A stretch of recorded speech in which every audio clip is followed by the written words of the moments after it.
ඒකලමයි මම මුලින්ම ඔයාට කියන්න යන්නේ ආර්ථික විද්‍යාව කියන්නේ මොකක්ද කියන එක.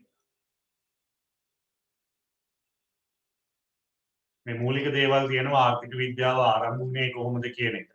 ඒ ටික අපි පස්සේ කතා කරමු. ආර්ථික විද්‍යාවට විවිධ ආර්ථික විද්‍යාඥයෝ ඉදිරිපත් කරපු නිර්ණායක කිහිපයකුත් තියෙනවා. ඒ නිර්ණායකත් අපි පස්සේ ඉගෙන ගමු. දැන් මුලින් අපි ඉගෙන ගමු ආර්ථික විද්‍යාව කියලා කියන්නේ මොකක්ද? නැත්නම් ආර්ථික විද්‍යාව හඳුන්වන්නේ කොහොමද? තව විදිහට කිව්වොත් වර්තමානයේ අපි ආර්ථික විද්‍යාව කියන විෂය නිර්වචනය කරන්නේ මේ නිර්වචනය ඉගෙන ගත්තාම ඔයාලට තේරෙයි ආර්ථික විද්‍යාවේ මෙතනින් ඉස්සරහට අපි මොනවා සම්බන්ධවද කතා කරන්නේ. ආර්ථික විද්‍යාව කියන්නේ මොන වගේ විෂයක්? මුලින් අපි දන්නවා ඕනම සබ්ජෙක්ට් එකක් ඉගෙන ගන්න පටන් ගන්න කලින් ඔයාලට යම්කිසි අවබෝධයක් තියෙන්න ඕනේ. ඒ සබ්ජෙක්ට් එකෙන් ඉගෙන ගන්න මොනවාද කියන එක. හරි? ඒ දෙක මුලින්ම බලලා ඊට පස්සේ ටියුට් එකේ ඉස්සරහට chapter එකෙන් chapter එක යමු.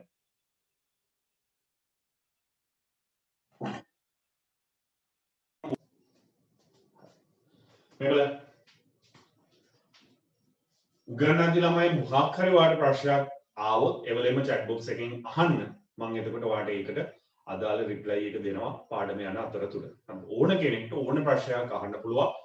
අහන ප්‍රශ්නේ එවලේ අහුවහම තමයි වාට පාඩම හරියටම පැහැදිලි වෙන්නේ. නැත්තම් වාට ප්‍රශ්නයක් ආවොත් ඒක හිතේ තියාගෙන ඉන්න එපා. ඒක ප්‍රශ්නෙත් එක්ක මම කියන කිසි දෙයක් ඔයාගේ ඔළුවට වැටෙන්නේ නැහැ. මොකක් හරි ප්‍රශ්නයක් තියෙනවා නම් අහන්න. හැමතිස්සෙම සබ්ජෙක්ට් එක උත්සාහ කරන්න ප්‍රැක්ටිකලි දකින්න.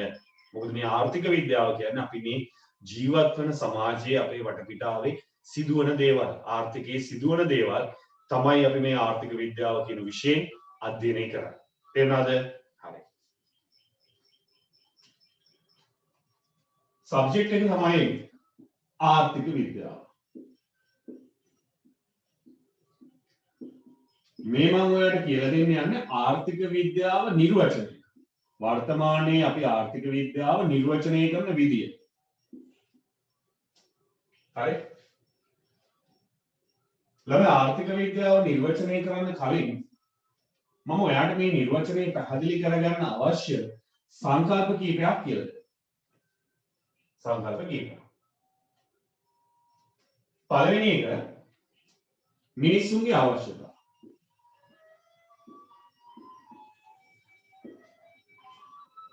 ඔයා කොමර්ස් කරපු කෙනෙක් නම් අවශ්‍යතාව කියන එක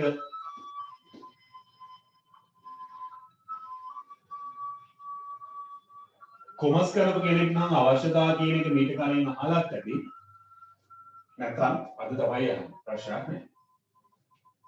අවශ්‍යතාවයක් කියලා කියන්නේ ළමයි මිනිස්සේ ජීවත් වෙන්න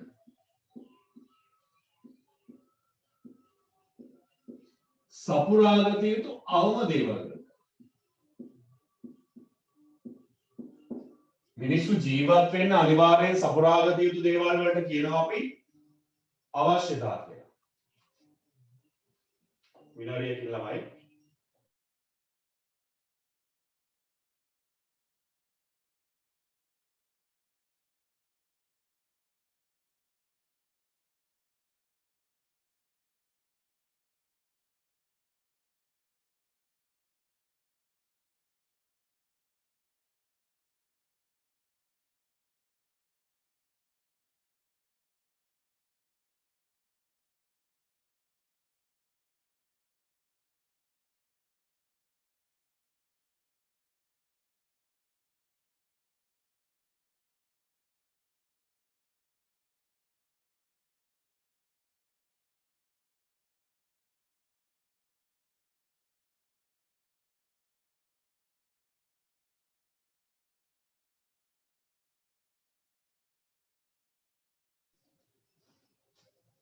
හරි බලන්න ළමයි මම මුලින්ම කිව්වේ අවශ්‍යතා කියන දේ අපි දැනගන්න.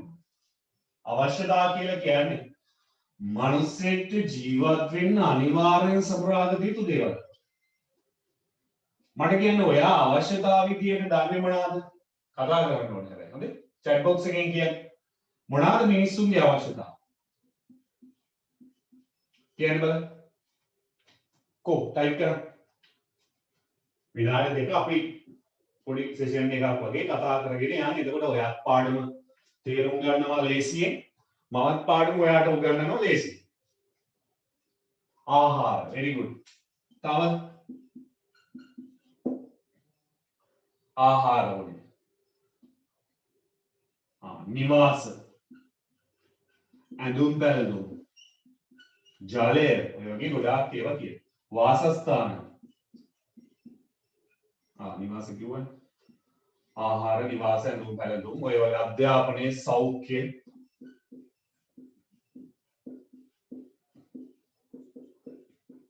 ඔය වගේ දේ මේවා තමයි ළමයි අපි මිනිස්සුන්ගේ අවශ්‍යතාවය කියලා කියන්නේ සංනිවේදනයේ ඒ සේවා ඔක්කොම කියලා හිතන්න හරි මේවා තමයි මිනිස්සුන්ගේ අවශ්‍යතාවය කියලා කියන්නේ මේවා තමයි අපි දන්න විදියට මිනිස්සෙක් ජීවත් වෙන්න අනිවාර්යෙන් සපුරාගත යුතු දෑ.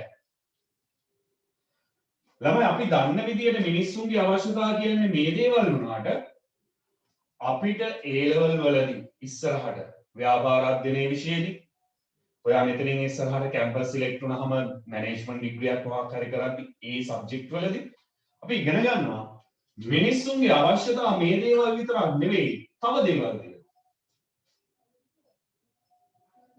මිනිස්සුන්ගේ අවශ්‍යතාවයන් මේ දේවල් විතරක් නෙවෙයි තව දේවල් තියෙනවා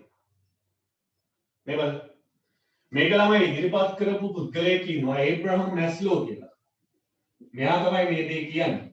මම ඉන්ටර්නෙට් එකේ සර්ච් කරලා පෙන්නන්නම්. මෙයාගේ නම ගහපු ගමන් ඉන්නේ ළමයි ඔය කියන අවශ්‍යතා සෙට් එක. මෙයා තමයි කියන්නේ මිනිස්සුන්ගේ අවශ්‍යතා දූරාවලියක් තියෙනවා.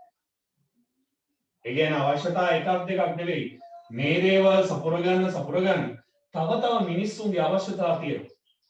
මෙහෙම සෙට් එකනේ දූරාවලියක්. මෙහෙම ස්ටේජස් තියෙනවා. මේක සපුරගත්තාම මේක සපුරගත්තාම මේක ඕන. මම ඉන්ටර්නෙට් එකේ පෙන්නනවා. ඒ අවශ්‍යතා දූරාවලිය ළමයි මේ ඒබ්‍රහම් මැස්ලෝ කියන පුද්ගලයා කියනවා ආහාර නිවාස ඇඳුම් අධ්‍යාපනයේ සෞඛ්‍ය වගේ දේවල් නෙවෙයි විතරක් නෙවෙයි මිනිස්සුන්ට ඕනේ. මිනිස්සුන්ට ඕනේ ආදරය ඕනේ. මිනිස්සුන්ට කරුණාව ඕනේ. මිනිස්සුන්ට සමාජ පිළිගැනීම ඕනේ.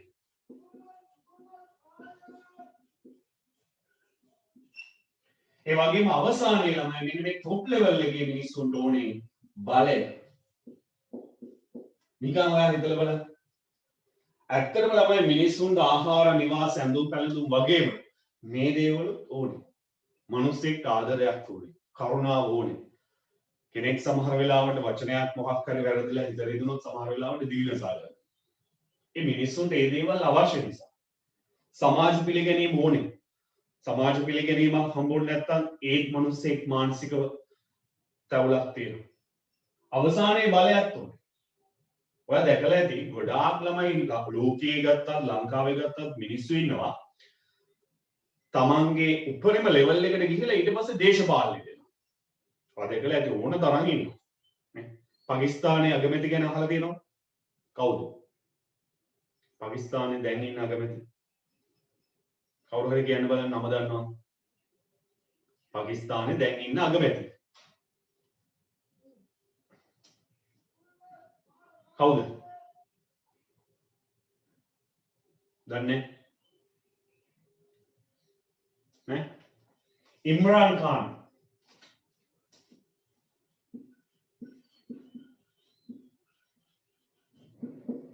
ඉම්රාන් खान. හරිද? මෙයා ළමයි පාකිස්තාන ක්‍රිකට් ටීම් එකේ හිටපු කැප්ටන්. වර්ල්ඩ් කප් එක වින් කරන්නේ මෙයා යටතේ. පාකිස්තාන ක්‍රිකට් ටීම් එකේ අවුරුදු ගාණක් සෙල්ලම් කරලා ක්‍රිකට් සෙල්ලම් කරලා වර්ල්ඩ් කප් එක දිනන්නේ මෙයා යටතේ. අවසාන එනවා දේශපාලනයට. ලංකාවේ බොහොම ජනප්‍රිය පුද්ගලයෝ ඉන්නවා. මේ තමන් මේ කියන අවශ්‍යතා ආහාර නිවාස ඇඳුම් ඔය දේවල් සියල්ල සපුරගෙන අවසානයේ බලය පස්සේ යනවා. දේශපාලනයට එන්නේ සනත් ජයසූරිය නේ තව ඒ වගේ ඕන තරම් අය වෙනත් රටවල් වලත් ඉන්නවා. මොකද මේවත් මිනිස්සුන්ට ඕනේ. ඒකට ඔයාලට තේරෙනවද මිනිස්සුන්ගේ අවශ්‍යතා මේ අපි දන්න දේවල් වගේම ආදරය, කරුණාව, සමාජ පිළිගැනීම, බලය ඔය වගේ දේවලුත් තියෙනවා. හැබැයි ළමයි මෙන්න මේ අවශ්‍යතා වර්ග දෙක අතර මේ මම රතු පෑනේ ඉරක් ගහලා තියෙන උඩ සෙට් එක. ඒ කියන්නේ ඔයා කියපු ටිකයි අර ඒබ්‍රහම් මැස්ලෝට අනුව මිනිස්සුන්ට මං කිව්වා තව අවශ්‍යතා තියෙනවා. ඒවයි අතර වෙනසක් තියෙනවා. මොකක්ද දන්නවද වෙනස? ආහාර නිවාස ඇඳුම් අධ්‍යාපනයේ සෞඛ්‍ය වගේ දේවල් ළමයි ඔයාගේ අතේ සල්ලි තියෙනවා නම් කඩේකට හරි කොහෙට හරි ගිහිල්ලා සපුර ගන්න පුළුවන්ද බැරිද? ආහාර උත්තර ඕනේ මට. ආහාර නිවාස ඇඳුම් අධ්‍යාපනය සෞඛ්‍ය පුළුවන් වේද? පුළුවන් වේද? ආලමයි පුළුවන් වේද? පුළුවන්. හරි.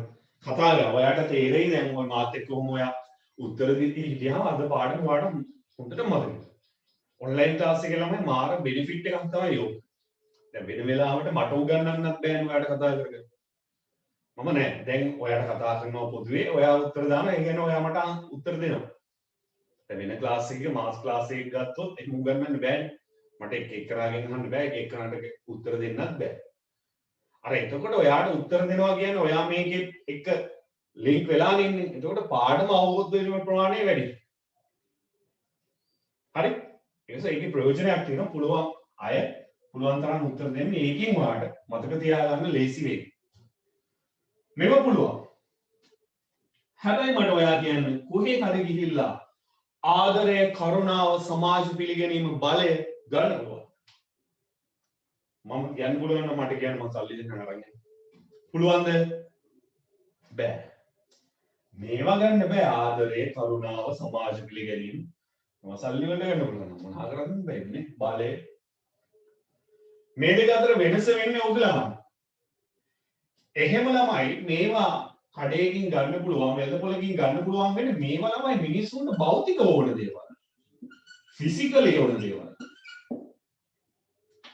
හැබැයි මේවා මිනිස්සුන්ට එහෙම භෞතික දෙයකින් පාවිච්චි කරලා ගන්න බෑ. මේවා මිනිස්සුන්ට මානසික ඕන දේවල්.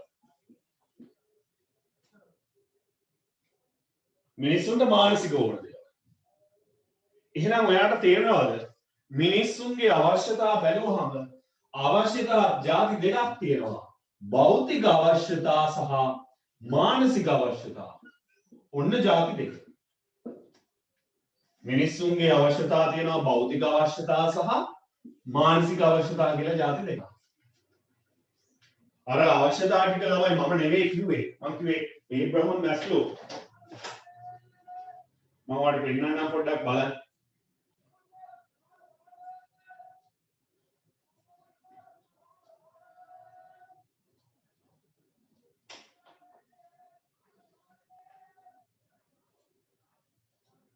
ස්ක්‍රීන් එක පේනව නේද ළමයි?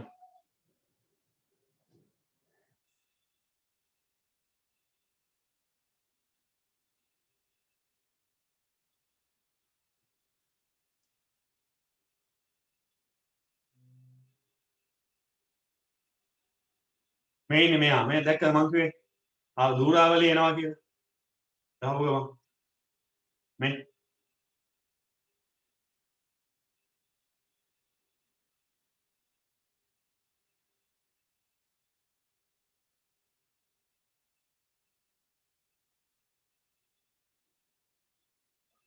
මේ පේනවා. මෙයා තමයි කියන්නේ.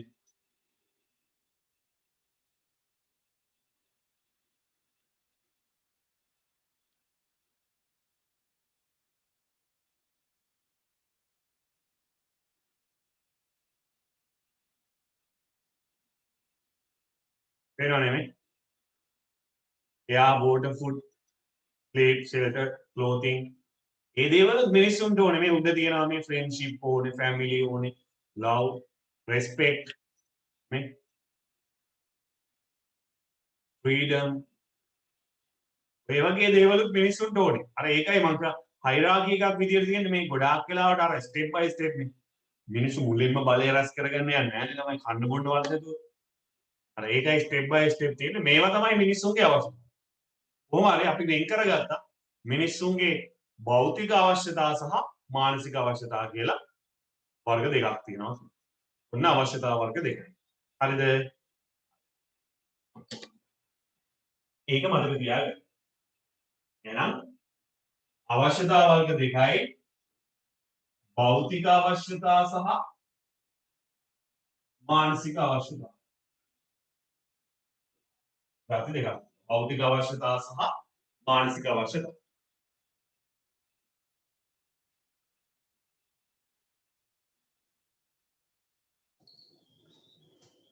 අවශ්‍යතාවයන් හරි. ළමයි මේ අවශ්‍යතාවයන් සහ උවමනාවන් අතර වෙනසක් තියෙනවානේ. අවශ්‍යතාවයන් සපුරගන්න පාවිච්චි කරන දේවල් වලටනේ අපි උවමනාවන් කියන්නේ. හැබැයි දැන්ට මතක තියාගන්න ආර්ථික විද්‍යාවේ අවශ්‍යතා කියන්නේ මිනිස්සුන්ට ඕන කරන දේවල්. උවමනා කියලා මේකට කියනවා. වචනේ පාවිච්චි කරනවා. මම උවමනා කියලා වරහන් ඇතුලේ දානවා. වචනේ පාවිච්චි කරද්දී මේ අවශ්‍යතා කියලා කියනවා උවමනා කියලා කියනවා. හරි. මෙලන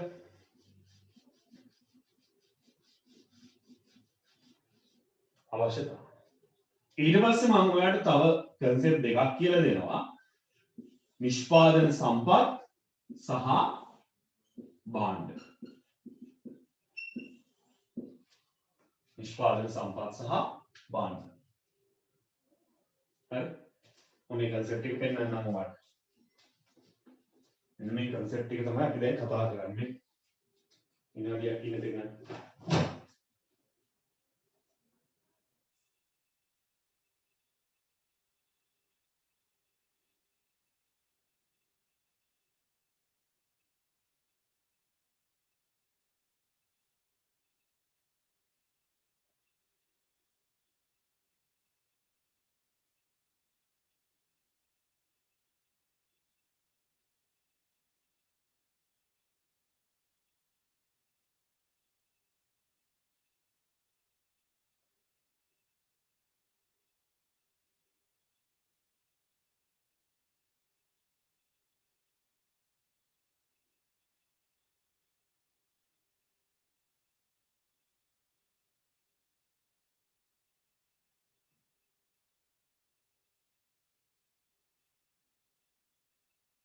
පේනවනේ ළමයි.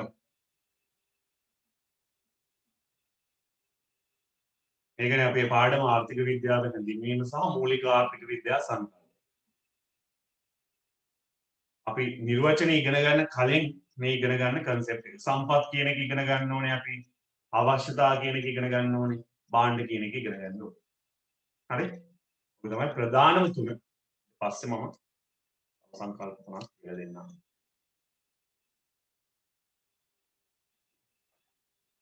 හරි අවශ්‍යතා එකෙන් අපි අවශ්‍යතා ඉගෙන ගත්තා. සම්පත් සහ භාණ්ඩ. ළමයි භාණ්ඩ කියලා කියන්නේ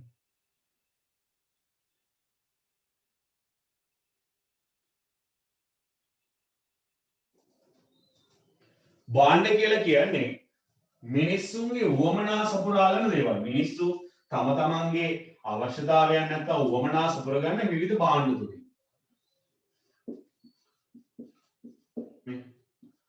දැන් ආහාර කියන අවශ්‍යතාවය සපුරගන්න. ඉතින් බිස්කට්, ටී-ෂර්ට් එක, බීම බෝතලයක්. මේවා තමයි භාණ්ඩ කියලා කියන්නේ. මිනිස්සු තමන්ගේ අවශ්‍යතාවයන් සපුරගන්න දේවල්. මෙන්න මේ භාණ්ඩ බිහි වෙන්නේ ළමයි නිෂ්පාදන ක්‍රියාවලියක් කරා. අවසානයේ මේ හැම ව්‍යාපාරයකම මේ අවසානයේ ප්‍රොඩක්ට් එකක් තමයි මේ භාණ්ඩ කියලා කියන්නේ. මේක බිහි වෙන්නේ නිෂ්පාදන ක්‍රියාවලියක් කරා. නිෂ්පාදන ක්‍රියාවලියක අධීරයන් තුනක් තියෙනවා. මේ පැත්තේ විවිධ දේවල් ඇතුළත් කරන ඒකට ඉදෝම් කියනවා. නැත්නම් තමයි සියල්ල සිද්ධ වෙන්නේ ඒකට කියනවා ක්‍රියාවලිය කියලා. අවසානයේ තමයි නිමෝම බිහි වෙන්නේ. ඒක තමයි අර භාණ්ඩයක් විදියට අපිට එන්නේ. අපි පාවිච්චි කරන හැම දෙයක්ම මේ විදියට තමයි ඇවිල්ලා තියෙන්නේ. මේ ළමයි නිෂ්පාදන ක්‍රියාවලියක් කරා මෙහිම භාණ්ඩයක් ගන්න. හරිද? මිනිස්සු තමන්ගේ උවමනා සපුරාලන දේවල් වලටනේ භාණ්ඩ කියන්නේ. මෙහෙම භාණ්ඩයක් ගන්න නිකන් බෑ. විවිධ දේවල් ඇතුළත් කළ යුතුයි. උදාහරණයක් විදිහට මේක බිස්කට්. ලේස් එකක් අපි ගමු. පාන් නිෂ්පාදනය. එතකොට පාන් කියන එක අපිට අපේ උවමනාවන් සපුර ගන්න පාවිච්චි කරන්න පුළුවන්. ඒක පාණ්ඩයක්. හැබැයි ඔයා දන්නවා පාන් නිෂ්පාදනය කරන්න ළමයි විවිධ දේවල් ඕනේ. මොනවාද පාන් නිෂ්පාදනය කරන්න අවශ්‍ය දේවල් කියන්න බලන්න. පාන් හදන්න මොනවාද ඕනේ? පාන් හදන්න පාන් ඕනේද නැහැ? very good. පිටි ඕනේ. තව පාන් පිටි ඕනේ. ඊස්ට් ඕනේ. හරි. ඊස්ට් ඕනේ තව. තව මොනවාද? වතුර ඕනේ. වතුර කියන්නේ නැහැ නේ. ජලය. හරි. නැත්නම් ජෝ කියලා කියයි. පිටි ඊස්ට් හරි. තව හරි. ඔය ඔක්කොම මම දානවා අමුද්‍රව්‍ය කියලා. ලේසිනේ අමුද්‍රව්‍ය. තව ළමයි අමුද්‍රව්‍ය ඕනේ. තව ඕනේ මිනිස්සු ඕනේනේ අපි ඒගොල්ලන්ට කියනවා ශ්‍රමය කියලා. තව ඕනේ උපකරණ ඕනේ. හරිද? ගොඩනැගිලි ඕනේ. ඔය වගේ දේවල් තියෙනවා. මෙන්න මේ දේවල් අවශ්‍යයි. මේ උදාහරණ වගේ ළමයි හැම භාණ්ඩයක්ම බිහි කරන්න මෙන්න මේ වගේ දේවල් අවශ්‍යයි. ඒ භාණ්ඩයට අදාළ. ඉතින් ඔන්න ඔය කියන භාණ්ඩයක් බිහි කරන්න යොදා ගන්න දේවල් තියෙනවා නෙමෙයි. මේ දෝම් විදියට. මේ යොදා ගන්න දේවල් වලට තමයි අපි කියන්නේ නිෂ්පාදන සම්පත් කියලා. සරලයි. නිෂ්පාදන සම්පත් නේද? එයන් මිනිසුන්ගේ ඕමනාවන් සපුරාලන දේවල් භාණ්ඩ කිව්වනේ. භාණ්ඩ හදන්න පාවිච්චි කරන දේවල් වලට අපි කියනවා මොනවා කියලාද? සම්පත් කියලා. එහෙනම් දැන් තේරෙනවනේ. අවශ්‍යතා සම්පත් භාණ්ඩ කියලා කන්සෙප්ට් තුනක් තියෙනවා. තුනත් එක්ක සම්බන්ධයක් තියෙනවා නේ. අවශ්‍යතා නැත්තම් ඕමනා සපුරන්නේ මොනවා හරහාද? භාණ්ඩ වලින්. භාණ්ඩ බිහි කරන්න නම් මොනවාද ඕනේ? සම්පත්. ඔන්න කතාව. මම මෙහෙම ප්‍රශ්නයක් අහන්න දුවා. ඔයාලා මේ සමාජයේ මේක තව දැකලා තියෙනවා. මිනිස්සෙක් විදිහට අපි හැමෝටම වමනා තියෙනවා. ඒ වමනා සපුර ගන්න අපි භාණ්ඩ පාවිච්චි කරනවා. මේ හැමදාම කරන්නේ ඒක නෙමෙයි. හැමදාම කරන්නේ ඒක. නේ? ඔය දැන් අහුණනේ පාන් එකකුයි මාළුයි මසුයි දුකේ දෙනවා. සද්දයක් ඇහුණානේ. මේ හැම මිනිස්සෙම කරන්නේ ඒක. ඉතින් මේ එළියට බහින්න බැරි වුණත් තමන්ගේ උවමනාවන් කොහොම හරි සපුර ගන්නයි try කරන්නේ. ඒ උවමනාවන් සපුර ගන්න. භාණ්ඩ ඕනේ. හැබැයි භාණ්ඩ බිහි වෙන්න නම් සම්පත් ඕනේ. හරිද? භාණ්ඩ බිහි වෙන්න නම් සම්පත් ඕනේ. මම වගේ මෙහෙම ළමයි මේ අපි ජීවත් වෙන ලෝකයේ තියෙන සමාජයේ ලෝකේ භාණ්ඩ නිෂ්පාදනය කරන්න තියෙන සම්පත් ප්‍රමාණය සීමිත ප්‍රමාණයක්ද තියෙන්නේ අසීමිත ප්‍රමාණයක් තියෙනවා. අසීමිත තියෙනවා කියන්නේ මිනිස්සුන්ට ඕන යාම ප්‍රමාණයක් තියෙනවා. සීමිතයි කියන්නේ ඒකම නෑ. ඕනම ප්‍රමාණයක් නෑ යම් ප්‍රමාණයක් තියෙනවා. මට කියන්නේ සීමිතයිද අසීමිතයිද? මේ හිතලා උත්තර දෙන්න. සීමිතයිද අසීමිතයිද? කො උත්තර නෑනේ. සීමිතයිද අසීමිතයිද?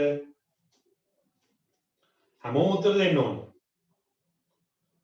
සීමිතයි.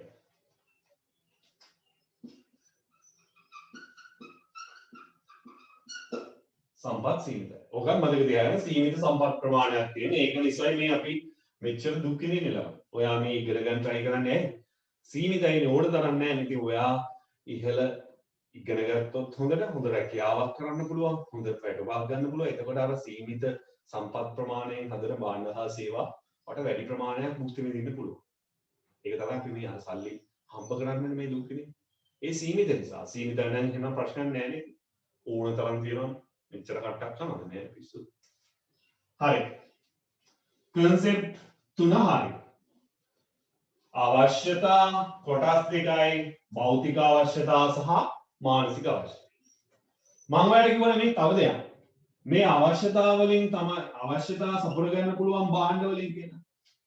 මගේ ප්‍රශ්නෙට උත්තර දෙන්න ඔයා කිව්වා ඒක. මිනිස්සුන්ගේ භෞතික අවශ්‍යතා සහ මානසික අවශ්‍යතා කියලා ಜಾති දෙකක් තියෙනවා. මානසික අවශ්‍යතා පුළුවන් ද භාණ්ඩ වලින් සපුර ගන්න? අර වගේ භාණ්ඩකින් මානසික අවශ්‍යතා සපුර ගන්න පුළුවන්ද? අර මං කිව්වේ සල්ලි තිබ්බනම් සපුර ගන්න පුළුවන්ද කියලා අහුවම ඔයා කිව්වේ බෑ කියලා. බෑ. මානසික අවශ්‍යතා සපුර ගන්න බෑ. පුළුවන් වෙන්නේ මොන දේවල්ද? භෞතික අවශ්‍යතා. හරි? මං කියවනේ ඔයාලට අවශ්‍යතා සපුර ගන්න පුළුවන් භාණ්ඩ වලින් කියලා. ඒතර භාණ්ඩ වලින් සපුර ගන්න පුළුවන් වෙන්නේ මිනිස්සුන්ගේ භෞතික අවශ්‍යතා. හරි? විනාඩියක් දෙන්නම් පොඩ්ඩක් බලන්න මං කියපු දේ.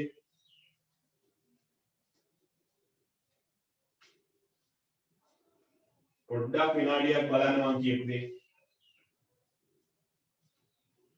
කන්සෙප්ට් තුනයි.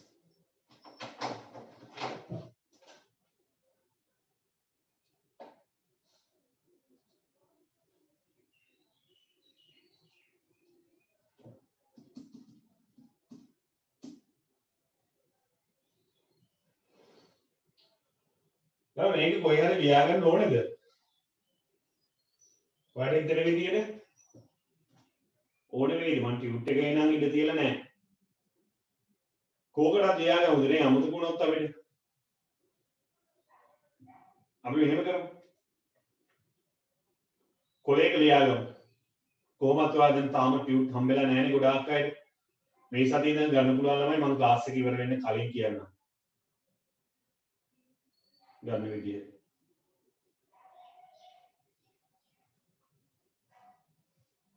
කොලේක කොහේ හරි ලියා ගන්න පුංචි නෝට් එකක් දාගන්න. එතකොට ඔයාලට නිර්වචනය කියලා දෙද්දි ලේසි.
ඔන්ලයින් දිගටම සම්බන්ධ වෙන අයට ළමයි ටියුට් එක කුරිය කරනවා. අනිත් අයටත් දැන් ආයතනයකට සම්බන්ධ වෙන අයටත් ආයතනයට එන්න බැයි නම් ආයතනයෙන්ම සමහර දැන් ආයතනයෙන්ම හදලා තියෙනවා කුරිය කරන්න සිස්ටම් එකක්. ඒකට ආයතනයෙන් කුරිය කරයි. කියනවා විස්තර ටික. ඔන්ලයින් සම්බන්ධ වෙන අයට කොහොමත් කලින් බැච් එකෙත් මට මේ දැන් 2023 ඔයා සෙකන්ඩ් ගෲප් එකනේ. ෆස්ට් ගෲප් එකෙත් ඔන්ලයින් ළමයි ඉන්නවා. ඒ අයටත් කුරිය කරා. ඔයගොල්ලන්ටත් කුරිය කරනවා. ඒ කියන්නේ මම අද දැම්මොත් හෙට උදේට වාට ටියුට් එක හම්බ වෙනවා. එක දවසක් යන්නේත් නැහැ. ඒ අයට එහෙම සිස්ටම් එකක් දිගටම තියෙනවා. මේක A level වෙනකම් ඔන්ලයින් යන ක්ලාස් එකක් තියෙනවා. අර මම කිව්වේ බ්‍රහස්පතින්දා රැයට දිගටම ඔන්ලයින් යනවා. ඒක පස්සේ පටන් ගත්තේ. ඔයාව ඒකට සම්බන්ධ කරන්නේ නැහැ දැම්මොත්. ඔයාට හරියට කොටස් ටික ආවරණය කරලා ගානට ආවහම තමයි සම්බන්ධ කරන්නේ. ඒක පුළුවන් වෙලාවක් දාන්නේ. ඒ නිසා බය වෙන්න එපා.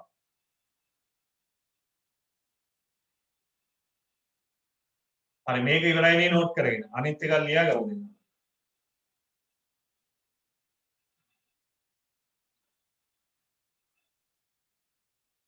මේව පස්සේ අපි ඉගෙන ගන්නවා ලියා ගන්නවා ටියුට් එකේ. දැන්ට ඔය ලියා ගන්න මේ නිර්වචනේ මතක තියාගන්න පුළුවන් එතකොට. මොකක් හරි කොලයක් තියාගන්න නෝට් එක ලියන්න. ටියුට් එක හම්බුනාම ටියුට් එකේ ලියමු.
හරිද ළමයි ඒක නෝට් කරගත්තද?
හරි. ඒ concept තුන හරි.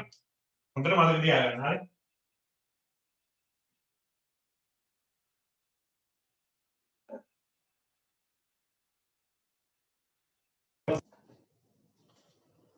අවශ්‍යතා භාණ්ඩ සම්පත් ගන්නවා. හරි. මේ බලන්න. ආර්ථිකයක ළමයි ඇත්තටම ආර්ථිකයක වෙන්නේ මිනිස්සු උත්සාහ කරනවා මිනිස්සුන්ගේ භෞතික අවශ්‍යතා සම්පූර්ණ කරගන්න. මොනවා තුලින්ද? මිනිස්සු උත්සාහ කරනවා භාණ්ඩ තුලින් පුළුවන් මිනිස්සු තමන්ගේ භෞතික අවශ්‍යතා සපුර ගන්න උත්සාහ කරනවා. මොනවා තුලින්ද? භාණ්ඩ තුලින්. හැබැයි ළමයි මේ මිනිස්සුන්ගේ භෞතික අවශ්‍යතාවයේ සපුර ගන්න භාණ්ඩයක් මෙතනට හිතන්නකෝ බිස්කට් පැකට් එකක් කියලා. නිකම් මෙතන දෙන්නේ නෑනේ ආර්ථිකයක. ආර්ථිකයක මේ මිනිස්සුන්ගේ භෞතික අවශ්‍යතා සපුර කරන මේ භාණ්ඩෙ නිකම් මෙතන දෙන්නේ නෑ. බිස්කට් කියලා හිතන්න. මේකට මැලිබන් බිස්කට් එකක් කියලා හිතන්න. මැලිබන් බිස්කට් එකෙන් මේ මිනිස්සුන්ගේ ආහාර කියන අවශ්‍යතාවය සපුර ගන්න කලින් මැලිබන් බිස්කට් එක ළමයි මැලිබන් ආයතනයේ නිෂ්පාදනය විය යුතුයි.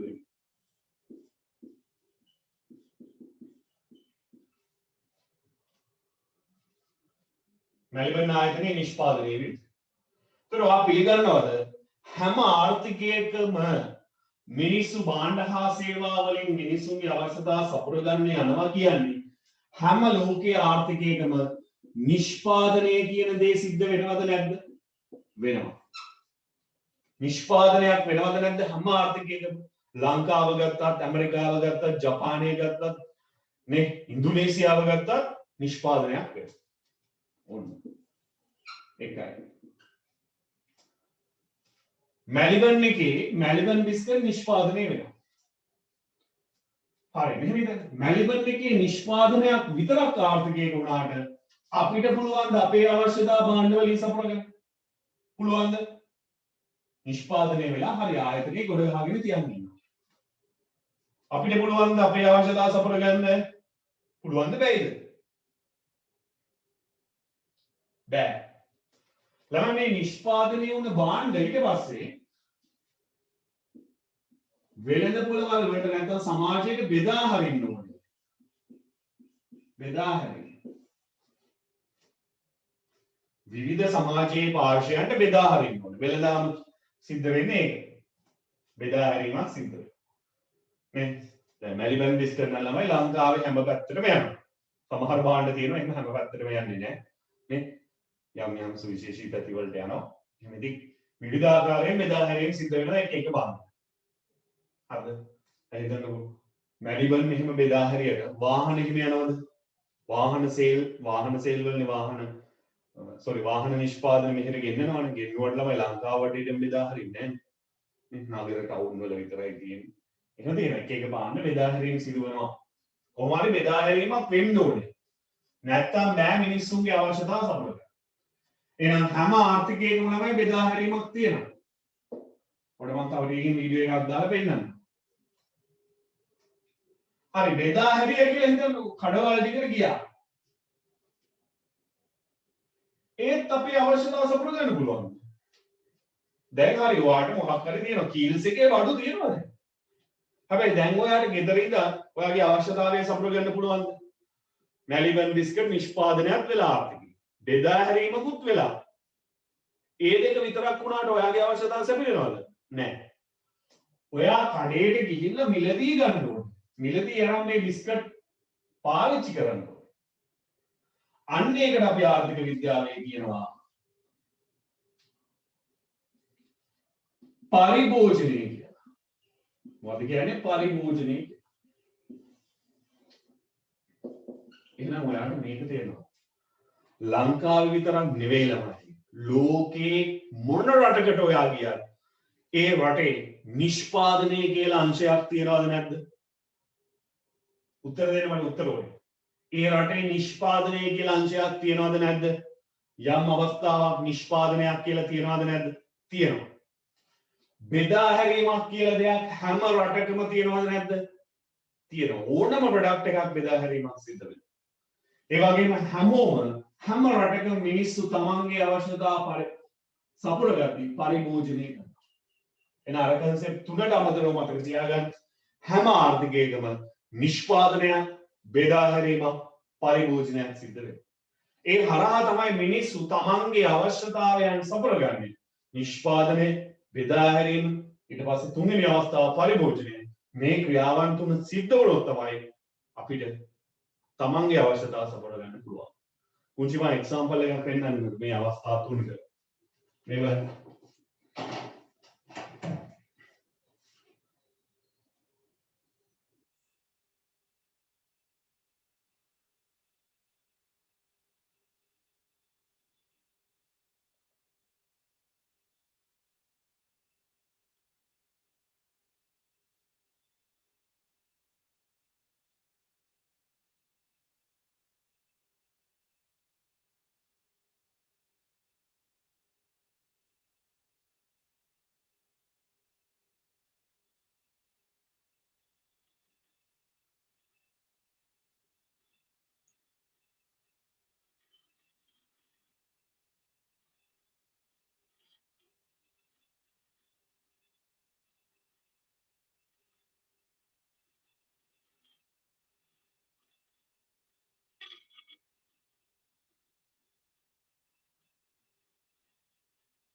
මිදිරියේ අරුණ මැදින්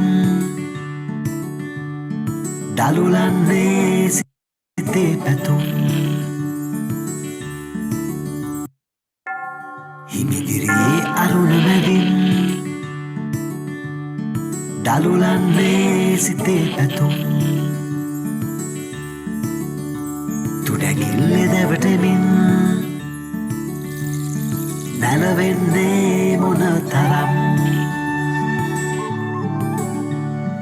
වටවල තේයායි උණුසුම හඳුනන්නේ සුවඳින් පැහැගැන්වී සුපුරුදු රසයයි මේ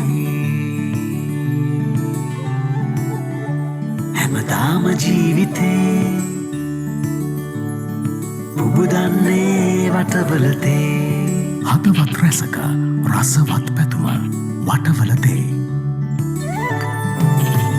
හැමදාම හදවතේ රස දෙන්නේ බටවලතේ වයෝරේ නනනනේ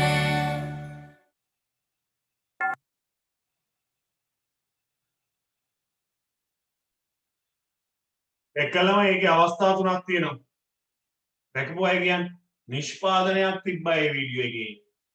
බෙදා හැරීමක් තිබ්බා. දැක්කද අර ෆැක්ටරි එකේ නිෂ්පාදනය වෙනවා ඊට පස්සේ අර උඩින් මේ කැම්මේකින් පෙන්නුවේ ලොරි වල යනවා. බෙදා හැරීමක් සිද්ධ වෙනවා දැක්කද? දැක්කද බෙදා හැරීම වෙනවා? ඔව්. ඊට පස්සේ අර පරිභෝජනයක් දැක්කනේ. මිලදී අරගෙන පාවිච්චි කරනවා. දැක්කද? ඕනම එක ඔය වගේ අවස්ථා තුනක් තියෙනවා. ඔය නම් මම පෙන්නුවේ ළමයි ලංකාවේ නිෂ්පාදනයක්. මම දැන් ඔයාලට පෙන්නන්නම් ලංකාවේ නොවන පිටරට නිෂ්පාදනයක්.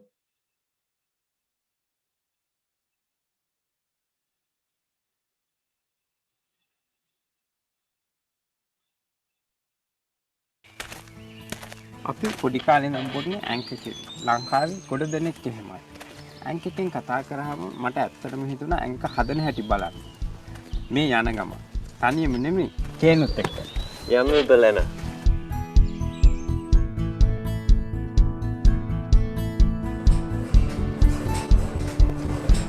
ඇස් දෙකෙන් මම දැක්කේ නැත්නම් කීයටවත් විශ්වාස කරන්නේ නැහැ ඇන්ක කිරි මෙච්චර පරීක්ෂාවට ලක් වෙනවා කියලා.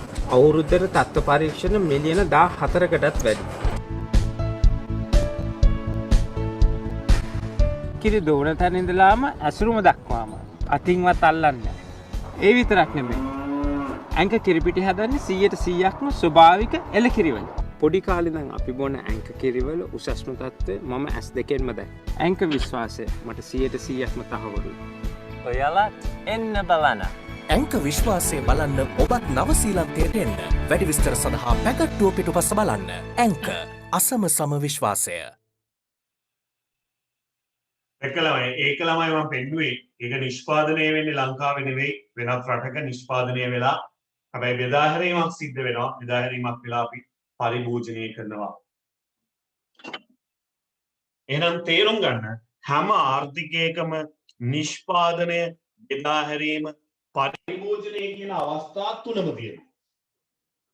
මිනිස්සු තමන්ගේ අවශ්‍යතා සපුරගන්නේ නිකන් නෙවෙයි. ආර්ථිකයක නිෂ්පාදනය කරලා, බෙදා හැරීමක් කරලා ඊට පස්සේ භාණ්ඩ පරිභෝජනය කිරීම. මෙන්න මේ දේ මතක තියාගන්න.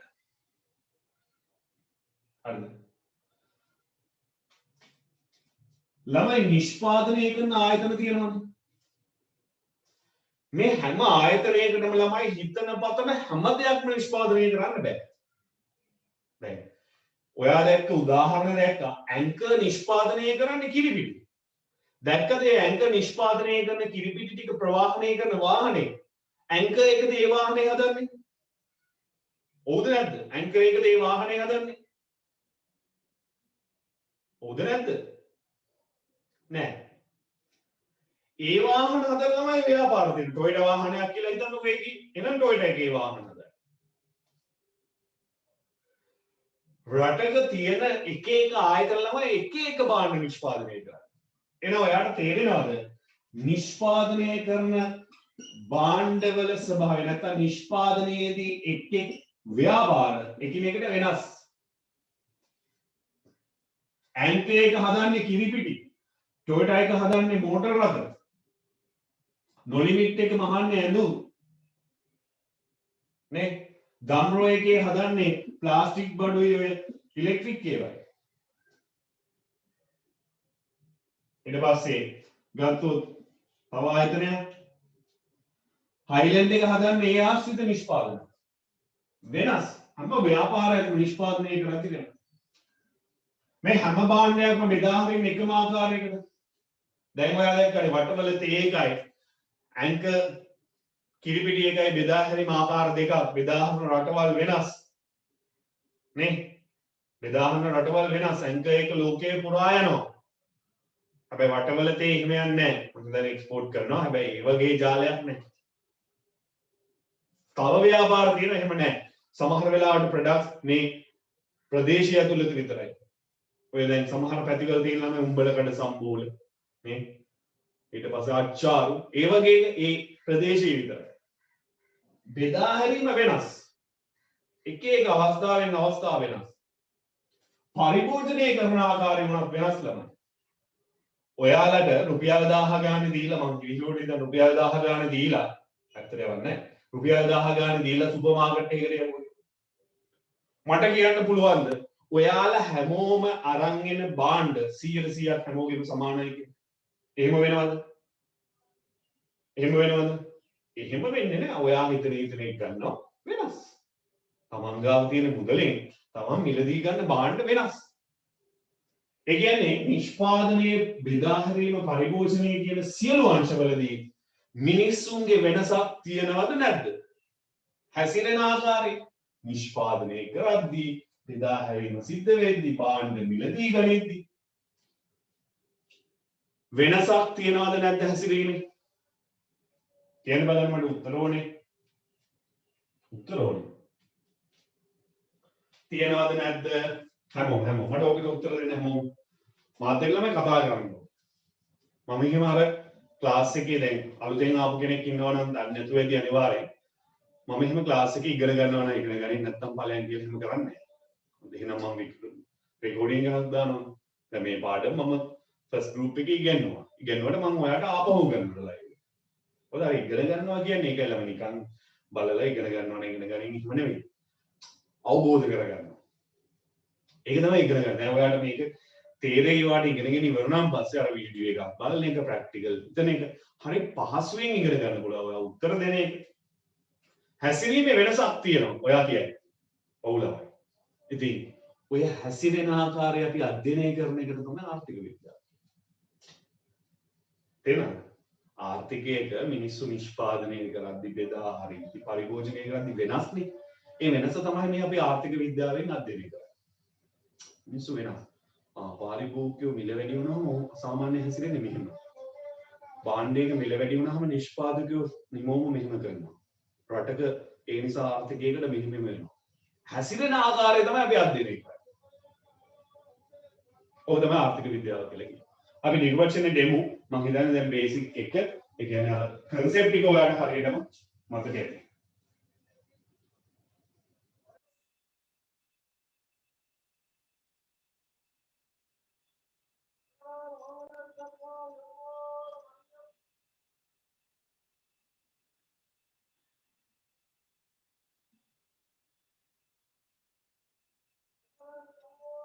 භාණ්ඩ හා සේවා බිහි කිරීමට තමයි ළමයි නිෂ්පාදනය කියලා කියන්නේ.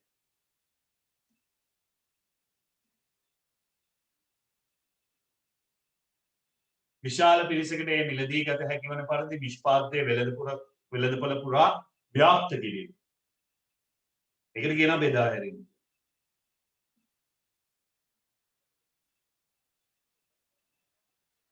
භාණ්ඩ හා සේවා තුළින් මිනිස් වමනා සපුරා ගැනීමට අර අවසානයකට තමයි අපි කියන්නේ පරිභෝජනය කියලා. ළමයි මේකත් ලියා ගන්න ඕනේද? මෙසේජ් එකක් දාන්න.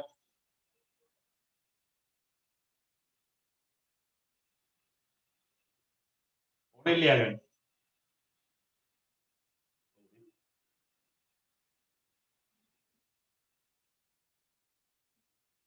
නිෂ්පාදනය.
හරියටම එහෙනම් දැන් අපි ඔක්කොම වටපිටාව ඉගෙන ගියා තියෙන්නේ.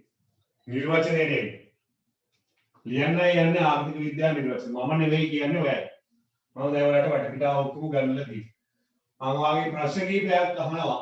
ඒවට උත්තර දෙන්න නිකම්ම නිර්වචන ලියවි. හරි? පොයින්ට් විදියෙන් ලියනවා ඒක පාඩම් කරගන්න ලේසි. නිර්වචනයක් ලියන්න නැත්නම් අපි එක දිගටනේ. මම පොයින්ට් විදියෙන් ලියනවා ඒක පාඩම් කරගන්න ලේසි. මම වාගේ අහන පළවෙනි ප්‍රශ්නේ. හරියට උත්තර දෙන්න ඒක ලියවෙනවා නිකන්. අපි මේ ජීවත් වෙන සමාජයේ භාණ්ඩ හා සේවා නිෂ්පාදනය කරන්න යොදා ගන්න සම්පත් තියෙනවා. අපි මේ ජීවත් වන සමාජයේ භාණ්ඩ හා සේවා නිෂ්පාදනය කරන්න යොදා ගන්න සම්පත් තියෙනවනේ. ඒ සම්පත් සීමිතයිද අසීමිතයිද? කලින් අහපු ප්‍රශ්න මම මේ වගේ අහපුවා.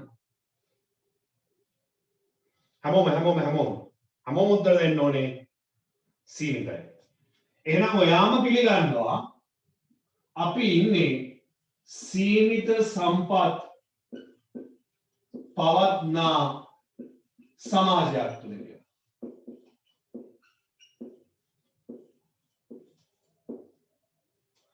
මේ සීමිත සම්පත් පවත්නා සමාජයක් තුළ ඉඳගෙන අපි උත්සාහ කරනවා අපේ අවශ්‍යතා සපුරගන්න.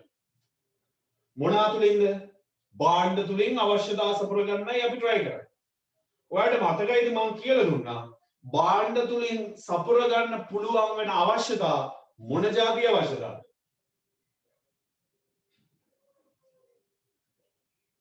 සිංග්ලිෂ් වලින් ගහන්න ගමන්නේ. සිංහල මොන්නේ? භෞතික අවශ්‍යතා. එහෙනම් ඔයා පිළිගන්නවද අපි මේ මිනිස්සු විදිහට අපි මේ කරන්නේ සීමිත සම්පත් පවත්නා සමාජයක් තුල ඉඳගෙන අපේ තියෙන භෞතික අවශ්‍යතා අපි සපුර ගන්න try කරනවා. ඔයා කරන්නෙත් ඒක මම කරන්නෙත් ඒක හිතුවේ නැති වුණාට ඒක කරන්නේ. එහෙනම් මම ලියනවා සීමිත සම්පත් පවත්නා සමාජයක් තුල මිනිසුන්ගේ භෞතික අවශ්‍යතා මේ ලියන හැම වචනයකම තේරුම ඔයා දන්නවා. ඒක තමයි අර කලින් කරේ. ඉගෙන ගන්නවා කියන්නේ ඒක. සපුරා ගැනීමට යාමේදී අපි try කරන්නේ ආර්ථිකයක මිනිස්සු තමන්ගේ භෞතික අවශ්‍යතා සපුරගන්න යද්දී ඒ ආර්ථිකයේ ළමයි අවස්ථා තුනක් යටතේ ක්‍රියාවන් තුනක් සිද්ධ වෙනවා. නැත්තම් මිනිස්සුන්ගේ භෞතික අවශ්‍යතා සපුරගන්න බෑ. හැම සමාජයකම හැම ආර්ථිකයකම නැත්නම් හැම රටකම කිව්වත් හරි අවස්ථා තුනක් යටතේ ක්‍රියාවන් තුනක් කරනවා. කියන්න බලන්න ක්‍රියාවන් තුන. නියමයි. very good. හැමෝම උත්තර දෙන්න. very good. උත්තර දෙන තරමට පුළුවන්. අනිත් අය very good. හැමෝම උත්තර දෙන්න කම්මැලි වෙන්න එපා නේද? ඕන්නේ මට මේ කම්මැලි එපා. අපි ඉගෙන ගන්න ළම ඔයාලා තේරෙනවද? ඒ ලෙවල් කරන්න ආවේ මේක සුළුපටු දෙයක් නෙවෙයි. ඔයාගේ ජීවිතේ ටර්නින් පොයින්ට් එක. එහෙනම් ඔයා මුල විනාඩියේ ඉඳන් මේක වෙනුවෙන්ම මහන්සි වෙන්න ඕනේ. ඔයා give up කරොත් යම් වෙලාවක මේක මිස් වෙනවා. හරිද? මම මේක ඉන්නෝනේ පුංචි කරුණෙන් නම් තේරුම් ගන්නවා. අහලා තියෙනවනේ මේ සෙට් එක බලපානවා කියලා. එක ලකුණෙන් සමහර වෙලාවට කැම්පස් එකක් මිස් වෙනවා. හරි very good. අවස්ථා තුනයි නිෂ්පාදනය, බෙදා හැරීම, පරිභෝජනය. එහෙම ශේෂ්ත්‍රයන් තුනක් තියෙනවා. ලියනවා ඒ නිසා මම සීමිත සම්පත් පවත්නා සමාජයක් තුළ මිනිසුන්ගේ භෞතික අවශ්‍යතා සපුරා ගැනීමට යාමේදී නිෂ්පාදනය, බෙදා හැරීම, පරිභෝජනය යන ශේෂ්ත්‍රයන්හි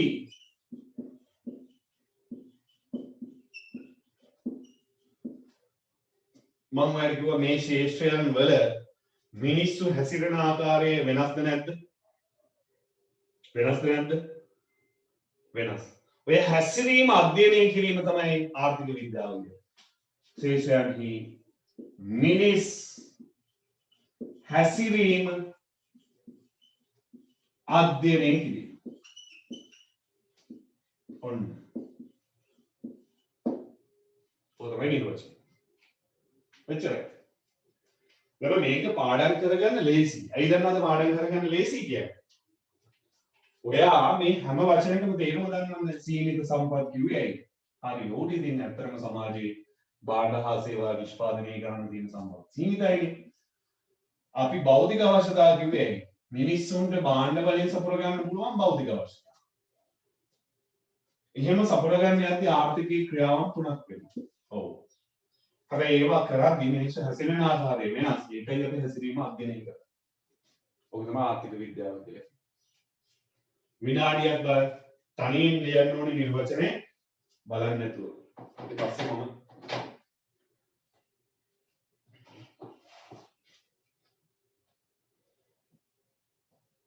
විනාඩියක් බලන්න.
මතකයිද? අලමයි. හරි මේකත් බලන්න.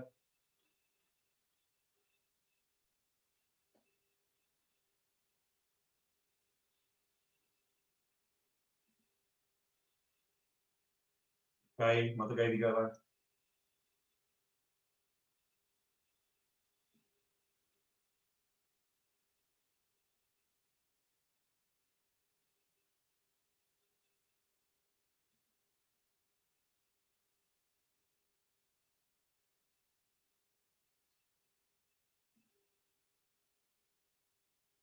ඔන්න නිර්වචන. හරි. එහෙනම් ළමයි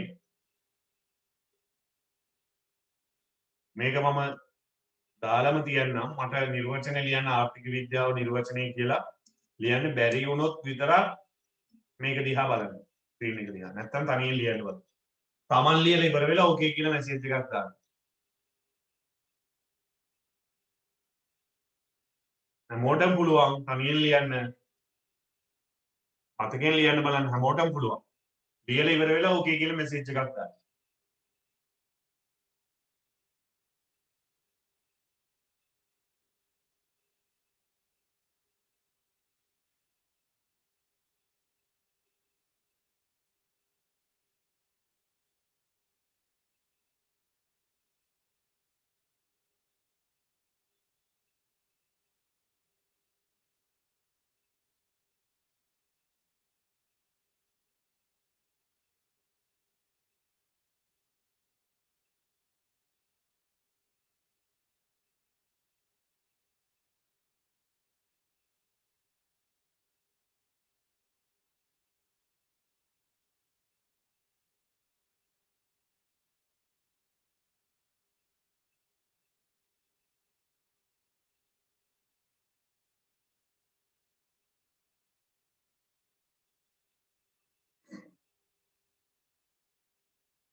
අද ළමයි හැමෝම ලියලා ඉවරයි නම් මැසේජ් එකක් දාන්න.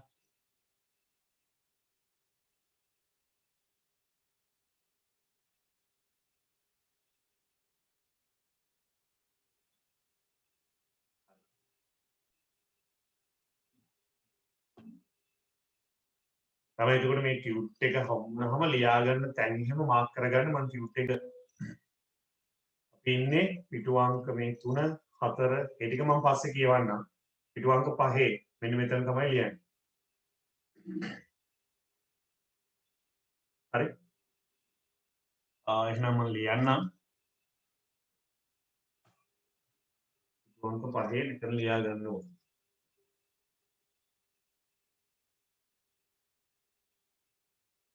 සීමිත සම්පත් පවත්නා සමාජයක් තුළ ටියුට් සෙට් එක හම්බුනහම ළමයි ඔයා මේ වගේ දෙපාරක් ලියනවා. අර මම ඔයාලට පළවෙනි දවසේ කිව්වේ රිෆ්ලෙක්ෂන් බුක් එක කියලා එකක් තියෙනවා කියලා. ඒකේ අර මම දැන් දුන්නා වගේ ඔයා තනියෙන් ලියන්න ඕනේ මම ගන්නලි වරනම් පස්සේ. පස්සේ තමයි නෝට් එකට මේ කොපි කරන්නේ මාත් එක්ක.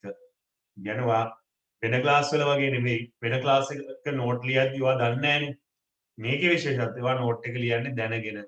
ඔයාට පාඩම් නෝට් එක ලියද්දිත් ඔයාට තනියෙන් ලියන්න පුළුවන්. ඒක කියන්න කලින්. සීමිත සම්පත් පවත්නා සමාජයක් තුළ මිනිසුන්ගේ භෞතික අවශ්‍යතා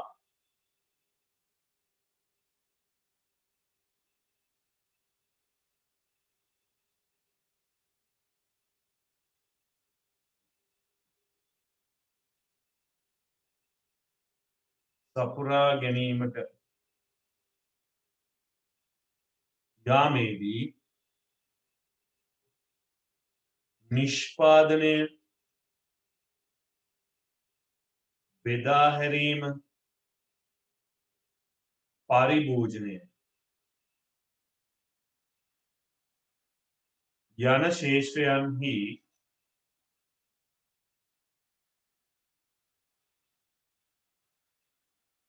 මිනිස්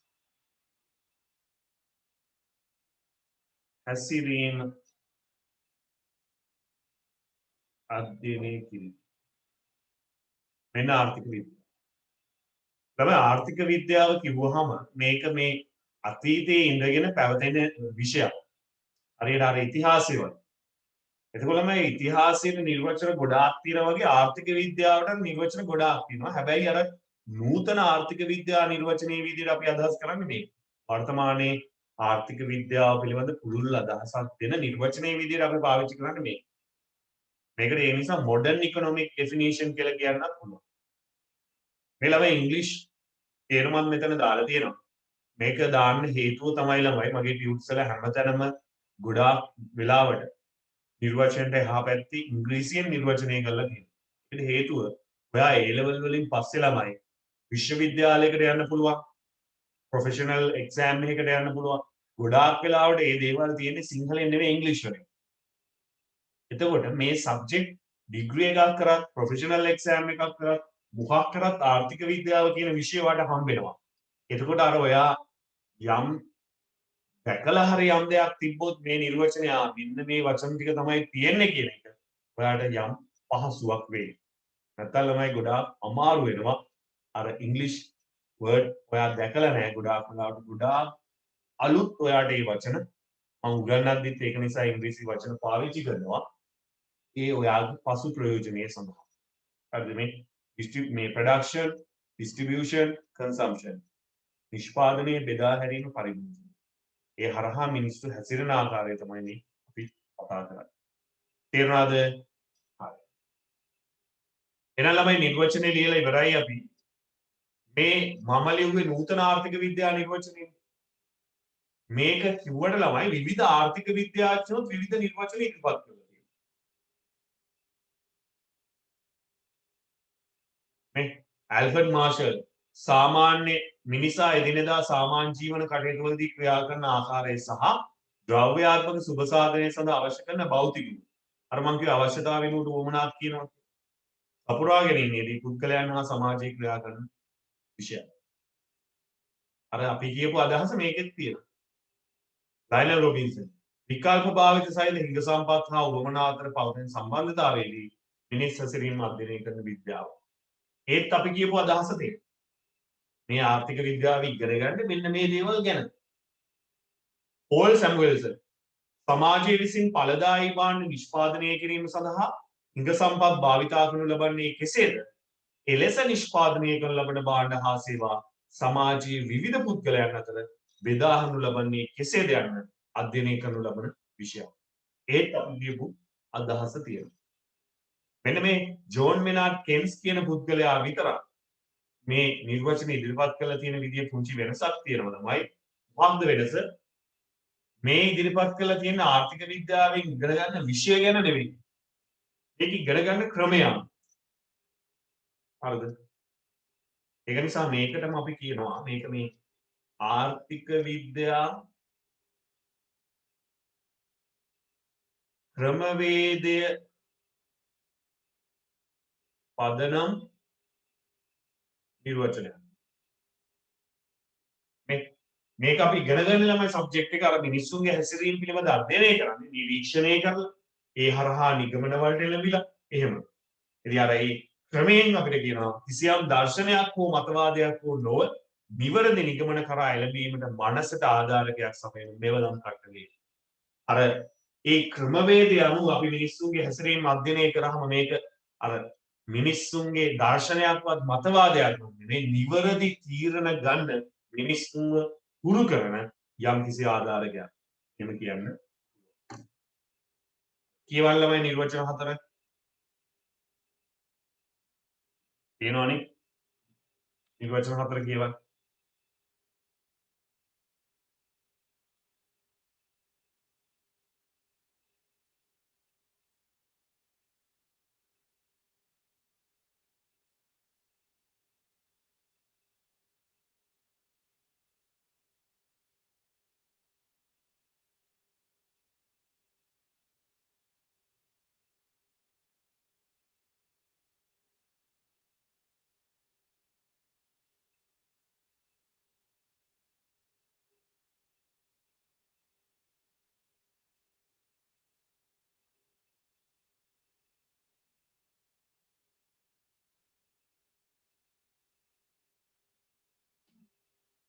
කියවලා ඉවර වෙලා කියන්න ළමයි.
ඉවර වෙලා කියන්නේ කියවලා ඉවර වෙලා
ටියුට් එක ළමයි අනිවාර්යෙන් අදේටම හම්බෙයි මේ මම ක්ලාස් එක ඉවර වෙද්දි කියන්නම් ගන්න විදිය මම පුළුවන් ඉක්මනට දාන්න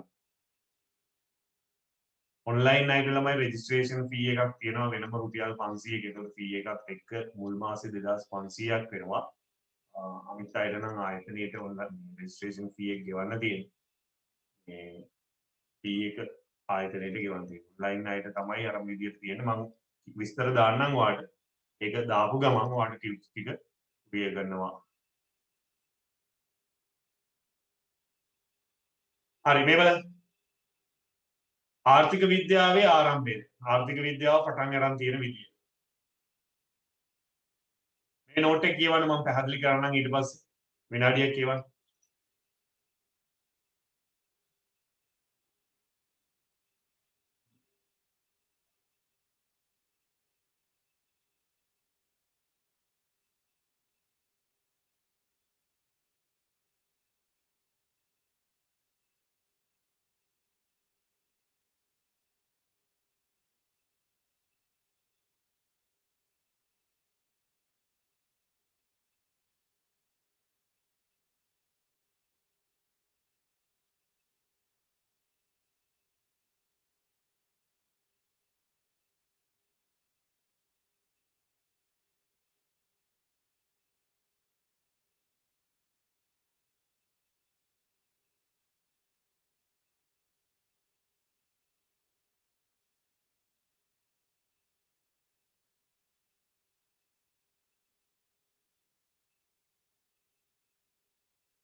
හරි ළමයි මේ බලන්න ආර්ථික විද්‍යාව ක්‍රමික විකාශනයකින් යුතුව සතවර්ෂ දෙකකට වැඩි කාලයක් තිස්සේ වේගවත් සංවර්ධනයකට පාත්‍ර වෙමින් ඉන්නා විශේෂීත්වය. මෙම විශේෂීත්වයට අදාළ විවිධ කරුණු අතීතයේදී ඉදිරිපත් වූ චින්තන දර්ශක හා විෂයන් වලදීද සාකච්ඡාවට භාජනය වී ඇත. ක්‍රිස්තු පූර්ව 6 වන සියවසේදී පහළ වූ ගෞතම බුදුන් වහන්සේගේ දර්ශනය තුළ මෙන්ම පෙරදිග චින්තකයන් විසින්ද ආර්ථික සංකල්ප පිළිබඳ සාකච්ඡා කොට ඇත. චීනය සහ ඉන්දියාවේ විසු දාර්ශනිකයන් මේ අතර ප්‍රමුඛත්වයක් ගනී. චීනයේ විසු කොන්ෆියුසිස් විසින් ඉදිරිපත් කළ කොන්ෆියුසියානු වාදය තුළ මෙන්ම ඉන්දියාවේ විසු ප්‍රකට චිත්තකයෙකු කෞට්ලේ හෙවත් ශානෙක්‍යගේ අර්ථශාස්ත්‍ර නම් ග්‍රන්ථයේද ආර්ථික විද්‍යා සංකල්ප පිළිබඳව සාකච්ඡා කොට ඇති බව පැහැදිලිව පෙනේ. චාණක්‍ය දන්නව නේද ඔය චරිතෙන් දන්නව ඇතිව අශෝක එකේ ඉන්නේ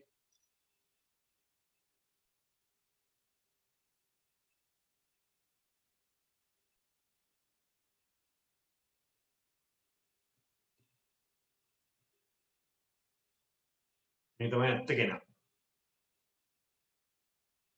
ඒ වගේ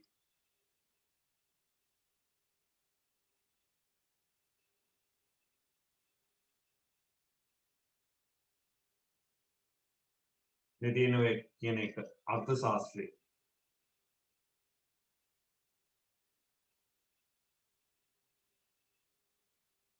මේ අර්ථ ශාස්ත්‍රය තමයි ඇතුළත් කියලා කියන්නේ. තුන්වෙනි සතවර්ෂයේ තමයි ප්‍රකාශයට පත් කළේ. මේකෙන් පේනවා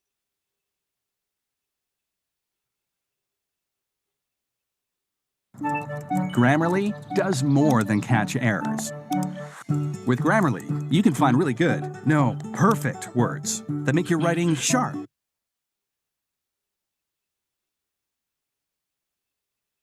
වෙනව නේ ළමයි වගේ. November mind, Chanakya Arthashastra, Chanakya Niti, and really or sales or business development. He's more interested in kingship and legal issues. Now, where did this concept comes from? Artha and Kama. Dharma is about, Kama is about Kama Shastra. He's writing the economics. He's really the first writer. He's referring both people and the asuras. So it's a battle between the entitled ones and the properly distributed. Create an sovereignty, wealth and economy. හරි ඒ අර්ථ ශාස්ත්‍රයේ කියලා තියෙනවා. ඒ කියන්නේ ඉස්සර ඉඳන් මේ කට්ටිය බිහි වෙන්න කලින් ගොඩාක් ඉස්සර ඉඳගෙන ආර්ථික විද්‍යාවට අදාළ විෂය කරුණු අපි කතා කරලා තියෙනවා. ඒකල ආර්ථික විද්‍යාව ඉස්සර විෂයක් විදියට නෑ. දේශපාලන විද්‍යාව ඇතුලේ තමයි එක කොටසක් විදියට ආර්ථික විද්‍යාව ඉගෙන ගන්න. පස්සේ ලෝකේ නැතුවම බැරි විෂයක් බවට වර්තමානයේ පත් වෙලා තියෙනවා. ලොකු වැදගත්කමක් තියෙනවා. ඉතල වැටුප් ගන්න පුළුවන්.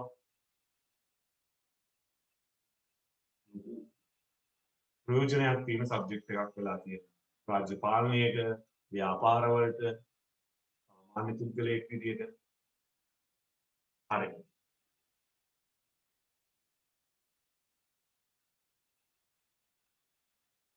මෙතනින් නැවතුනේ මම එසේම අතීත ග්‍රීක දාර්ශනිකයන් වන සොක්‍රටිස්, ප්ලේටෝ සහ ඇරිස්ටෝටල් වැනි අයද ධනය හා දේපල භාවිතය වෙළඳාම් වැනි ආර්ථික විද්‍යාත්මක කරුණු පිළිබඳව දේශපාලන විද්‍යාව යටතේ සාකච්ඡා කරනවා. අර වගේ දේශපාලන විද්‍යාව යටතේ මේ දේවල් සාකච්ඡා කරනවා. මෙන්න මෙයා තමයි ළමයි ආර්ථික විද්‍යාවේ හරි ආරම්භකයා විදිහට සැලකන්නේ. නැත්නම් ආර්ථික විද්‍යාවේ පියා විදිහට සැලකන්නේ. ආර්ථික විද්‍යාව පිළිබඳ ලෝකයේම විශේෂ අවධානය යොමු වන්නට පටන් ගනු ලබන්නේ 17 වන හා 18 වන සතවර්ෂවලදී. 1776 දී ඇඩම් ස්මිත් විසින් ප්‍රකාශයට පත් කරන ලද ජාතීන්ගේ නමේ ධනය, මේකට ඉංග්‍රීසි වලින් කියනවා The Wealth of Nation කෘතිය ප්‍රකාශයට පත්වීමත් සමග මෙම විෂය වඩා ජනප්‍රිය විෂයක් බවට පත් වේ. මෙම ග්‍රන්ථය නූතන ආර්ථික විද්‍යාවේ මූලාරම්භයේ වශයෙන් සැලකී. එසේම ඇඩම් ස්මිත් ආර්ථික විද්‍යාවේ පියා ලෙස හඳුන්වයි. මෙන්න මේ ජාතීන්ගේ ධනය The Wealth of Nation මෙන්න මේක තමයි ළමයි ආර්ථික විද්‍යාවේ ප්‍රධානම ග්‍රන්ථය. ආර්ථික විද්‍යා සංකල්පයක් තුළ මේ ඉගෙන ගන්න බොහෝ සංකල්ප මෙන්න මේ ග්‍රන්ථයේ අන්තර්ගත වෙන ඒවා. ඒකත් මම ඕනනම් ඔයාලට පෙන්නන්න.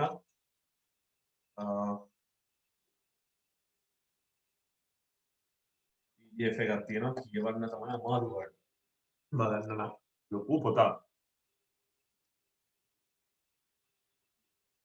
මේ book by Adam Smith The Wealth of Nation PDF එකක් තියෙනවා. හරි 1776 අර තිබ්බේ මාර්තු 9 තමයි ප්‍රකාශයට පත් කරලා තියෙන්නේ. මේක. ඉතින් Wealth of Nations.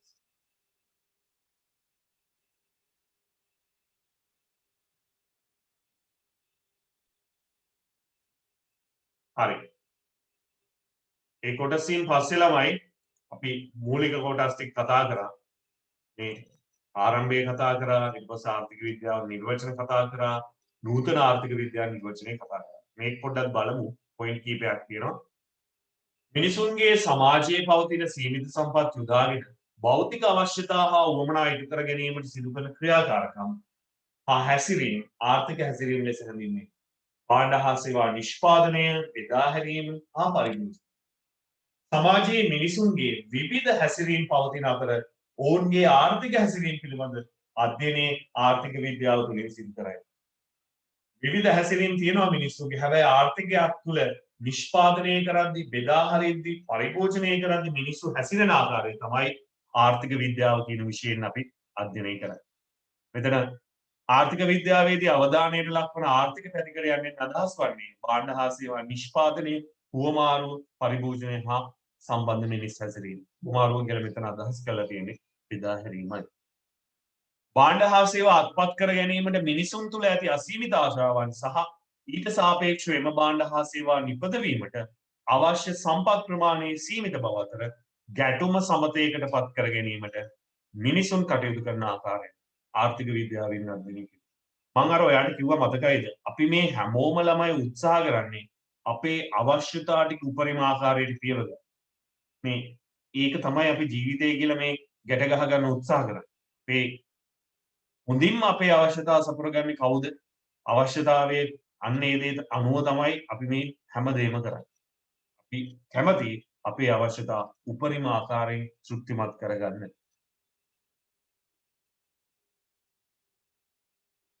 හරි.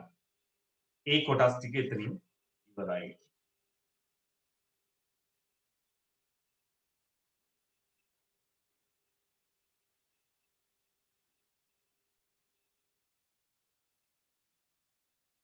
ඉතින් වෙනකන් ඕකේද ළමයි? හරිද? දුක් ප්‍රශ්න නැහැ. ප්‍රශ්නයක් තියෙනවා නම් අහන්න. නැත්නම් කම්ප්ලීට් නම් ඔයාලට සම්පූර්ණ කොටස් ටික පැහැදිලි නම් මතකයි නම් ඕකේ කියලා මැසේජ් එකක් දාන්න.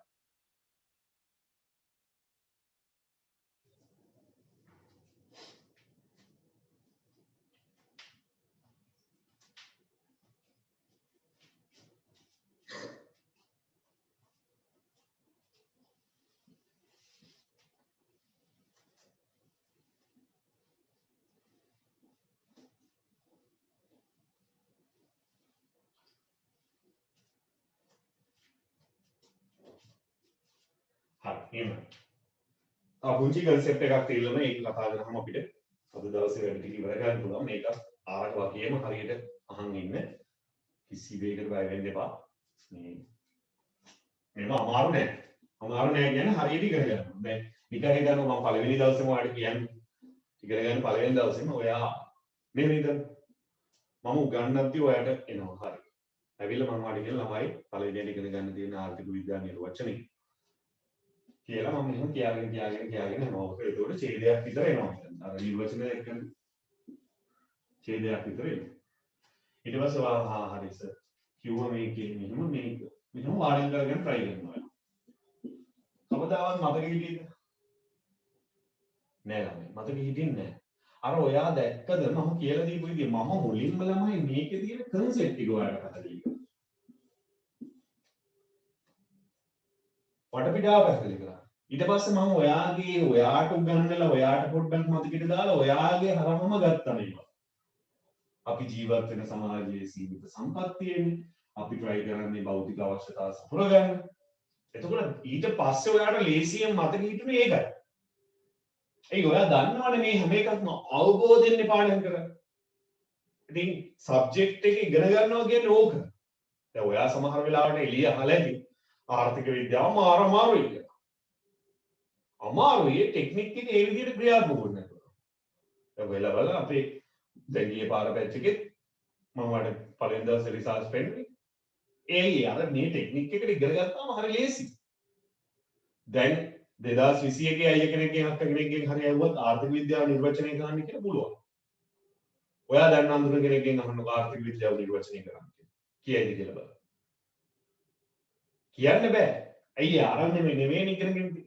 ඒ නිසා අර හැමතිස්සෙම මේ මෙතඩ් එක අල්ලගන්න ටික අපහසුයක් දරේ ළමයි. කටපාඩම් කරනවට වඩා තේරුම් ගන්නවා කියන්නේ මනස වෙහසන්න ඕනේ.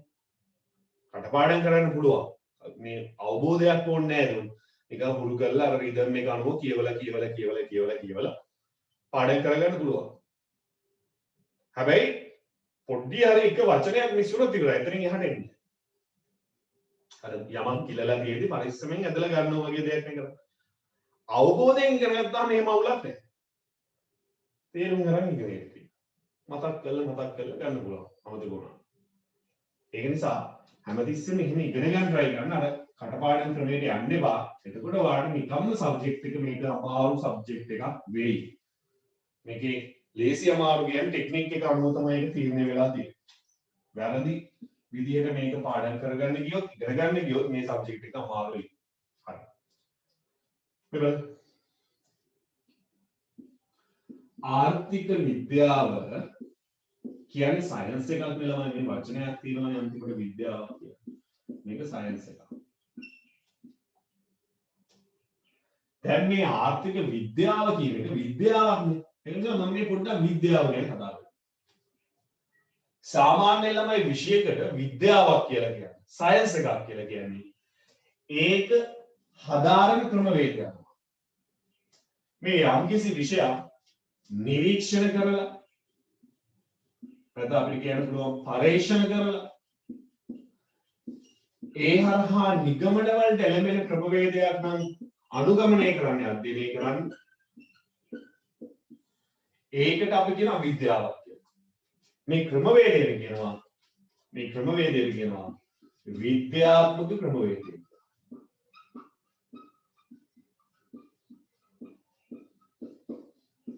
විද්‍යාත්මක ක්‍රමවේද. නිරීක්ෂණ පරීක්ෂණ තුලින් නිගමන වලට එළඹීම.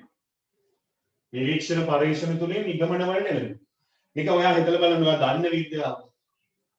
ජීව විද්‍යාව මෙහෙම නෙවෙයි ඉගෙන ගන්නේ. නිරීක්ෂණයන් කරලා පරීක්ෂණ කරලා නිගමන වලට එළඹීම. රසායන විද්‍යාව ඔයා දන්නේ ඒක. O level කාලේ ඉගෙන ගන්නේ. රසායන විද්‍යාව මෙහෙම නෙවෙයි ඉගෙන ගන්නේ. නිරීක්ෂණ පරීක්ෂණ කරලා නිගමන වලට එළඹීම. ප්‍රතික්‍රියා කළා මේ දෙක මෙහෙමයි. මෙහෙමයි. අර ඒ නිසා මේ හැම එකටම විද්‍යාවක් කියලා කියනවා. ඉතින් ළමයි ආර්ථික විද්‍යාවක් විද්‍යාවක්. ඇයි ඒ? අර මම ඔයාලට කිව්වේ නිෂ්පාදනයේ බෙදා හැරීම පරිභෝජනය. ඒ ශ්‍රේෂ්ඨයන් වල අපි මිනිස්සුන්ගේ හැසිරීම අධ්‍යයනය කරන්නේ නිරීක්ෂණය කරනවා. භාණ්ඩයක මිල වැඩි වුණොත් පාරිභෝගිකයෝ මොකද කරන්නේ? නිෂ්පාදකයෝ භාණ්ඩවල මිල වැඩි වුණොත් මොකද කරන්නේ? ආර්ථිකයක කොහොමද හැසිරෙන්නේ ආර්ථිකයක එක පාර්ශ්වයක් නිරීක්ෂණය කරනවා. නිරීක්ෂණය කළා තමයි නිගමන වලට එන්නේ.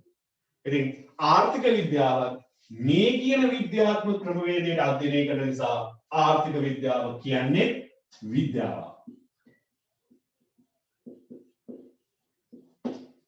ආර්ථික විද්‍යාව කියන්නේ විද්‍යාව. ඒ ප්‍රශ්නේ වලින්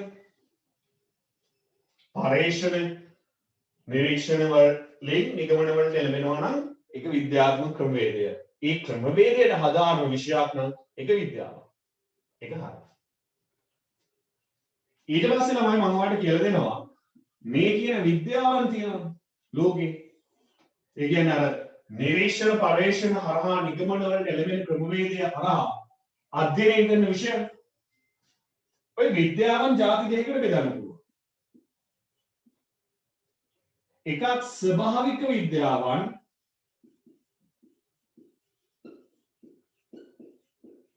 අනිත් එක සමාජීය විද්‍යාවන්. සමාජීය විද්‍යාව. මෙහෙම වර්ග දෙකකට බෙදන්න. බෙදන්නේ ළමයි අර අපි විද්‍යාත්මක ක්‍රමවේදය අනුව ඉගෙන ගන්න විෂයෙන් කතා කරන්නේ කුමන සාධකයක් සම්බන්ධයෙන්? පාරිසරික සාධක ගැන නම් කතා කරන්නේ. නැත්නම් ස්වභාවික සාධක ගැන නම් ඒක වැටෙන්නේ ස්වභාවික විද්‍යාවකට. පාරිසරික සාධක ගැන නම් කතා කරන්නේ ඒක වැටෙන්නේ ස්වභාවික විද්‍යාවන් ගන්නට. මිනිස්සුන්ගේ හැසිරීම ගැන නම් කතා කරන්නේ විද්‍යාවෙන්. ඒක අධ්‍යයනය කරන්නේ ඒකෙන් අයිති වෙන්නේ සමාජීය විද්‍යාවන් ගන්න. ඔන්න සාධක. විනාඩියක් බලන්න. විනාඩියක් බලන්න.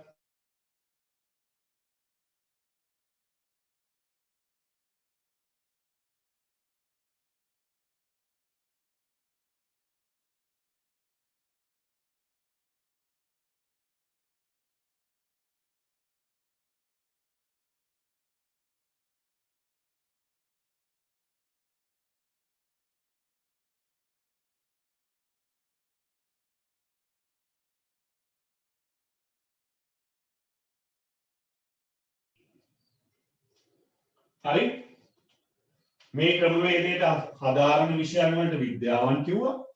ඒ විද්‍යාවන් වලින් පරිසර සාධක ගැන නැත්නම් ස්වභාවික සාධක ගැන අධ්‍යයනය කරනවා නම් ස්වභාවික විද්‍යාවන් ගණයට අයිති වෙනවා. මිනිස් හැසිරීම ගැන අධ්‍යයනය කරනවා නම් සමාජීය විද්‍යාවන් ගණයට අයිති. දැන් ඔයාලට මම පුංචි වැඩක් දෙනවා. ඔයා මට කියන්න මං විෂය කිව්වහම අයිති වෙන්නේ මොන විද්‍යාවක්ද කියලා. මුලින්ම ඔයා දන්න එකක් කියමු. ජීව විද්‍යාව. මොකේද එන්නේ? මම අංකක් දෙන්නම් කොහොමද? පරිසර විද්‍යාව කියන්නේ පාරිසරික සාධක. ඒ කියන්නේ ස්වභාවික විද්‍යාවන් කියන්නේ එක, සමාජීය විද්‍යාවන් කියන්නේ දෙක.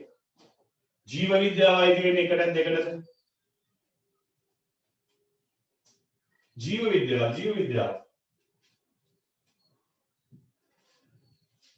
කාට හරි වැරදුනා නම් බලන්න ජීව විද්‍යාව ඉගෙන ගත්තේ මිනිස්සුන්ගේ ශරීරය හැදිලා තියෙන විදිය, ශරීර පද්ධතිය.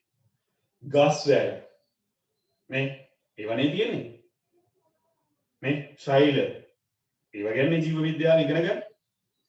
එහෙනම් ඒක ස්වභාවික සාධකයක් නැත්නම් මිනිස්සු හැසිරෙන විදිහක්ද? ස්වභාවික නෙලම. ස්වභාවික විද්‍යාව. තව උදාහරණයක්. භෞතික විද්‍යාවෙන් ෆිසික්ස් වලින් එකද දෙකද ෆිසික්ස්?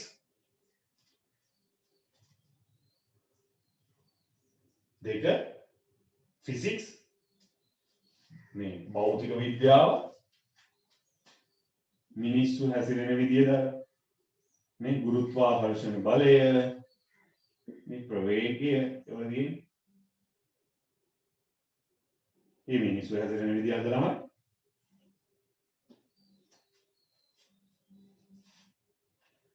ෆිසික්ස් වලින් කතා කරන්නේ ස්වභාවික දේවල් නේ ස්වභාවික දේවල් ජීව විද්‍යාව කෙමිස්ට්‍රි වලිනුත් ඒවයි ළමයි කෙමිස්ට්‍රි කියන්නේ මිනිස්සු හැසිරෙන විදිය කියන්නේ මෙහෙමයි අපරාධ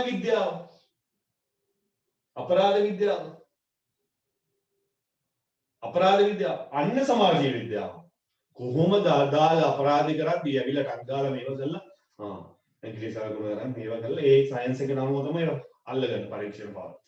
ඊයේ බලන්නේ හැසිරීම. අපරාධකාරයෝ හැසිරෙච්ච විදි ඒ අදාළ කතා කරන විෂයක්. අපරාධ විද්‍යාවෙන් කතා කරන්නේ ඒ සම්බන්ධව හරියට. ඊට පස්සේ මනෝ විද්‍යාව ගත්තත් එහෙම. මිනිස්සුන්ගේ හැසිරීම. දැන් මම වාගේ ප්‍රශ්න. මං කියවනේ විද්‍යාත්මක ක්‍රමවේදය අනුව හදාරන විෂයන් විද්‍යාවන් පාරිසරික සාධක ගැන අධ්‍යයනය කරනවා නම් ඒක ස්වභාවික විද්‍යාව මිනිස් හැසිරීම ගැන අධ්‍යයනය කරනවා නම් ඒක සමාජීය විද්‍යාව. හොඳට කල්පනා කරලා කියන්න. ආර්ථික විද්‍යාවක් නේ. අයිති වෙන්නේ ස්වභාවික විද්‍යාවන් ගණයටද සමාජීය විද්‍යාවන් ගණයටද? very good. ආර්ථික විද්‍යාව නිර්වචනය මතකයිනේ සීමිත සම්පත් පවත්නා සමාජයක් තුළ මිනිසුන්ගේ භෞතික අවශ්‍යතා සපුරා ගැනීමට යාමේදී නිෂ්පාදනය බෙදා හැරීම පරිභෝජනය යන ශේෂ්ත්‍රයන්හි අන්ති වචනය මොකක්ද? අන්ති වචනය මොකක්ද කියන්න බලන්න. අන්ති වචනය මොකක්ද? මිනිස් හැසිරීම අධ්‍යයනය කිරීම. මිනිස්සු ආර්ථිකයේ හැසිරෙන විදියයි අධ්‍යයනය කරන්නේ. එහෙනම් මේක අයිති වෙන්නේ ස්වභාවික විද්‍යාවන්ට නෙමෙයි සමාජීය විද්‍යාවට. මොකද ආර්ථික විද්‍යාවේ අධ්‍යයනය කරන්නේ මිනිස්සුන්ගේ හැසිරීමක් සම්බන්ධ. තේරුණාද කියපු දේ? හරිනේ.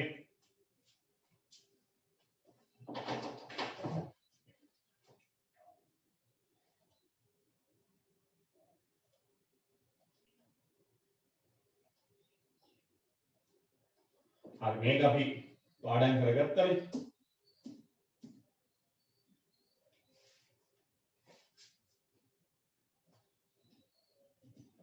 ආර්ථික විද්‍යාව නිර්වචන හොඳයි. මෙහෙම ලියන්නේ අපි සාමාන්‍ය අර පොයින්ට් දාලා ලියුවේ පාඩම් කරගන්න.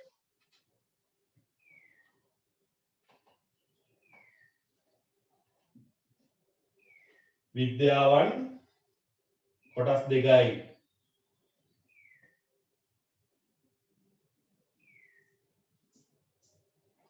ස්වභාවික විද්‍යාවන් සහ සමාජීය විද්‍යාවන්. ඔන්නෝම ಜಾති දෙකයි. මේකත් කොයි හරි ලියා ගන්න ඕනේද? ස්වභාවික සාධක පිළිබඳව අධ්‍යයනය කරන විද්‍යාවන් තමයි ස්වභාවික විද්‍යාවන් කියලා කියන්නේ.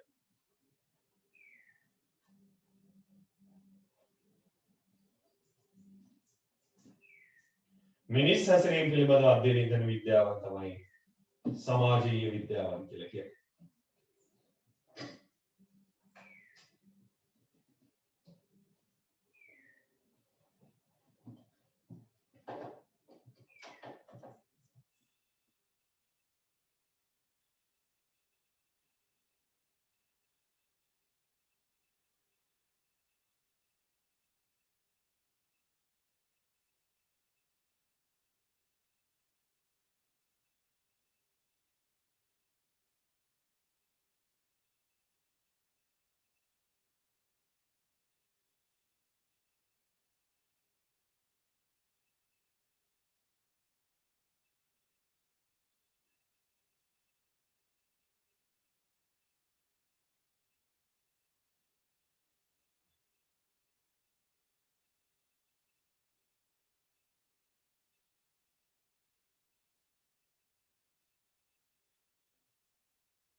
අර කොලේම නෝට් එකක් දාගෙන ළමයි මිනිස් හැසිරීම පිළිබඳ අධ්‍යයනය කිරීමට කියනවා සමාජීය විද්‍යාව.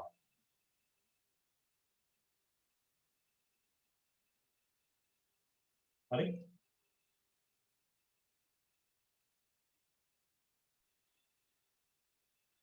හරිනේ. වැඩි ටික දෙන්නාද?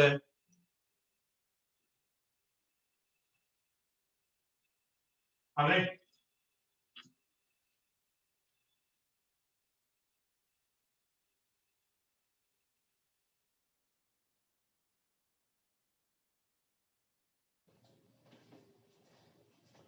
හරියම. ඒක ලෝකේ වෙනස්කම් තියෙනවා සමාජීය විද්‍යාවන් සහ ස්වභාවික විද්‍යාවන් අතර. අපි ඒක ටියුට් එකේ කතා කරමු. පුළුවන් අය මේ සතියේ ටියුට් එක ගෙන්න ගන්න. එතකොට ටියුට් එක ඔයාගේ අතේ තියෙනවා. විශේෂයෙන් ඔයා දැන් අනිත් බැච් එක වගේ නෙමෙයි ඔයාගේ ටියුට් එක නැතුවනේ. මම කියන්නම් සිස්ටම් එක ආයතනයේ කෙනෙක් නම් ළමයි ඕන වෙලාවක ආයතනයේට අදාළ ආයතනයේට මට පොඩ්ඩක් කියන්න කවුරු හරි මෙසේජ් එකක් දාන්න ආයතනයේට යනවා නම් එහෙම මොකක් හරි කියන්නේ ඔයාට යන්න බැරි වුණාට සමහර වෙලාවට ගෙදර කවුරු හරි එළියට යන්න පුළුවන් තත්ත්වයක් ඇතිනේ. හරිද? අපි අවශ්‍යතාව සඳහා අපි යනවනේ. ඒ වගේ පුළුවන්කමක් තියෙනවා නම් එහෙම ගන්න හැම ආයතනයෙම ටියුට්ස් තියෙනවා. ඔන්ලයින් සම්බන්ධ වෙන කෙනෙක්ට කුරියර් කරනවා. අද කුරියර් කරොත් හෙට උදේ වෙද්දි ඔයාලට ටියුට් එක අතට හම්බ වෙනවා. හරිද? ඒ විස්තර මම ඔයාලට ගෲප් එකට දාන්නම්. හරිද? ආයතනයෙන් නම් ආයතනයේ කතා කරලා අහන්න පුළුවන් රෙජිස්ටර් වුණ ගමන් ටියුට්ස් ටික හම්බ වෙයි. ඔන්ලයින් අයට මම විස්තරේ දාන්නම් කොහොමද ගෙන්න ගන්න කියන එක. හරි? එහෙනම් කරපු දෙකේ ප්‍රශ්න නැහැනේ. නිර්වචනය මතකයි විද්‍යාවන් කොටස් දෙකයි. හැමදාම මේ වගේ හරියට වැඩ ටික කරමු. උවමනාවෙන් අද ගොඩාක් අය හොඳයි. ආයතනයේ තමන් යන ආයතනයේ මට කියන්න. හරි? යන්න එපා. සමහර ආයතන සමහර දවස්වල විතරයි වැඩ කරන්නේ. සමහර දවස්වල නෑ. දැනුවත් කිරීමකින් විතරයි මොකක් හරි දෙයක් කරගන්න පුළුවන්. හරිද?